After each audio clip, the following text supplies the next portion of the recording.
Hello and welcome to some Everquest news for mid-May. I believe it's yesterday. Today is Thursday. Yesterday was Wednesday.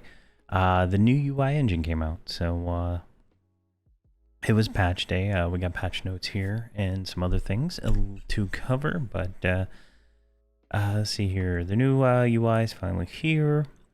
See here, the new UI is not what you think it is in terms of a UI revamp. It's the same UI, just a new engine that makes it, in the back end, right? So there's docking now, scaling, more features, and creating and modify UI windows. So there's obviously scaling, so we can do /UI scale, and then everything else should be unchanged. Only a few items are converted to the new UI: the inventory, the store, the quantity window, and the selector windows. If you use the default UI, things should just work the same way as they usually have. Perfect, because that's what I use. I use the default UI with just custom layout that I made. Custom UI creators, maintainers, now go to your UI directory, and there's a layout converter, and it'll convert custom UI files to the new engine. All right, so good thing. Well, we'll see. Then they also released a new crate, a Koala doll heritage crate. I have no idea how you say that. It's High Elf is what it is. You can see here there's the armor on High Elf male and female. Looks pretty cool. There's like an enemy that looks like this. I just don't know what it is.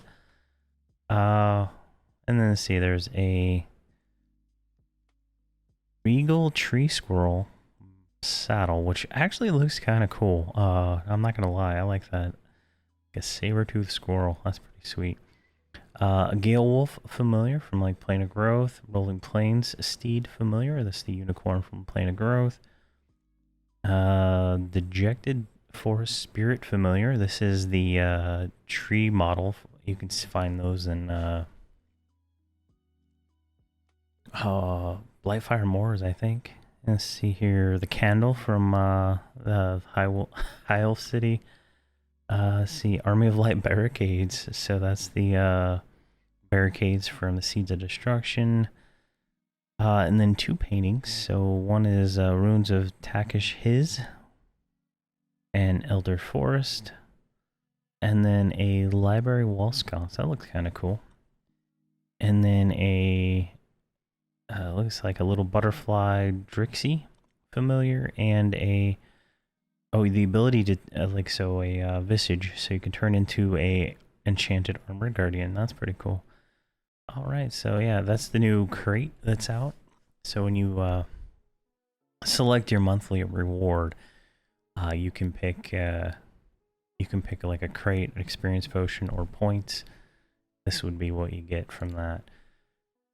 All right, and this is the patch notes. So I had already read all this in the last news for the test server, and I did like a quick skim, and for the most part, it's the same. I don't think there's much that's changed from here, but it's lots of changes, some things, lots of bug fixes. Let's see, just some TLP stuff there. But there was nothing besides the UI, right? Is the only thing that's like really big and change. And so now we have docking, we have UI scale, and all kinds of cool stuff like that. So it'll be interesting to see. I don't have the game patched yet to log in and do anything, but definitely worth taking a look at. And then there was a hot fix on the 17th, which is yesterday. So the patch came out, and then there was a hot fix which added a missing DLL to the client patcher. So that's good there. And then related to Oakwind, right?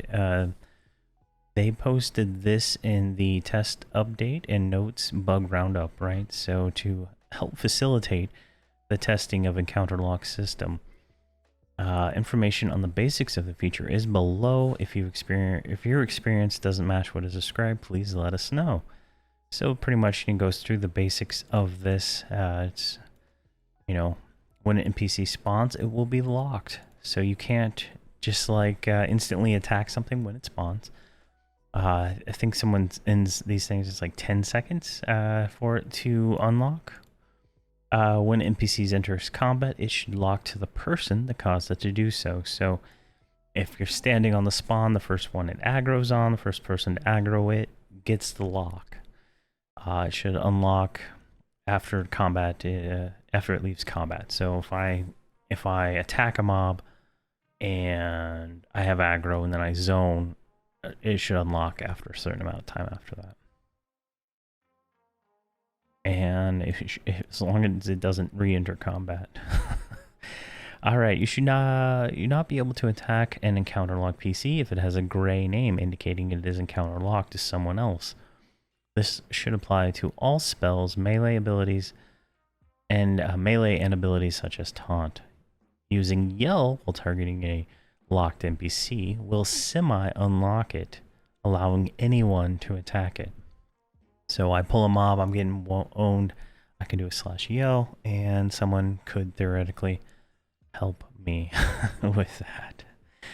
Alright, if an encounter locked NPC decides to attack someone that is outside of its current lock group, it should semi-unlock, similar to how a locked owner uses yell, and allow them to fight back. So if you have a locked NPC and it attacks me for some reason, i.e. maybe you zoned and it hasn't unlocked yet, I should be able to attack it.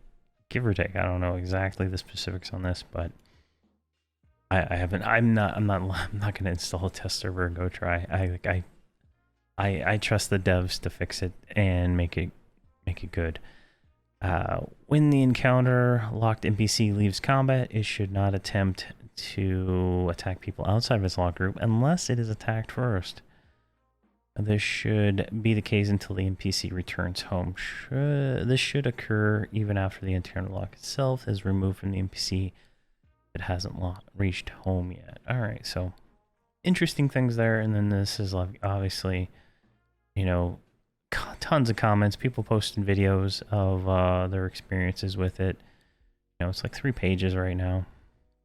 And hopefully everything gets taken care of. Like, I haven't played the game in like 3 days because I've been redoing some stuff in my office, so I haven't even had a chance to do anything with it.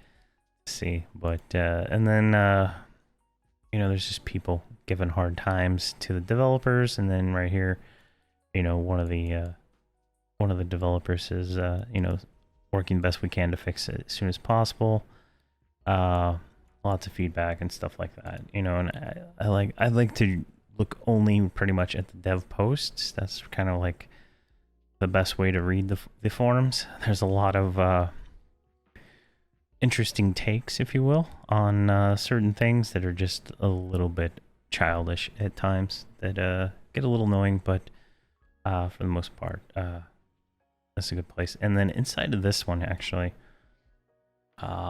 the Discord for Everquest is probably the more up-to-date. I think this guy right here posted it, right? Discord.com.